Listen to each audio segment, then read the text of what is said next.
مینار پاکستان پاکستان کے شہر لاہور میں واقع ہے اور پاکستان کی چند بنیادی ترین علامتوں میں سے ایک ہے۔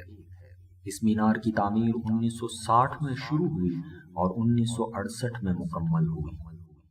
مینار پاکستان کو اس جگہ تعمیر کیا گیا جہاں 23 مارچ 1940 میں بانی پاکستان محمد علی جناح کی سربراہی میں مسلم لیگ کا وہ جلسہ ہوا جس میں پاکستان کا مطالبہ کیا گیا تھا۔ مینار پاکستان اقبال پارک میں موجود ہے اور اس کے قریب بادشاہی مسجد اور بادشاہی قلعہ بھی موجود ہیں۔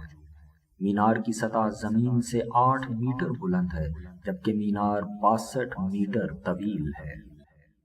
اس مینار کو ایک کھلے ہوئے گلاب کے پھول کی شکل پر بنایا گیا۔ مینار پر خوبصورت نقش و نگار اور خطاطی کی گئی ہے اور اس پر قرارداد پاکستان، قومی ترانہ اور اللہ کے نام بھی کندہ ہیں۔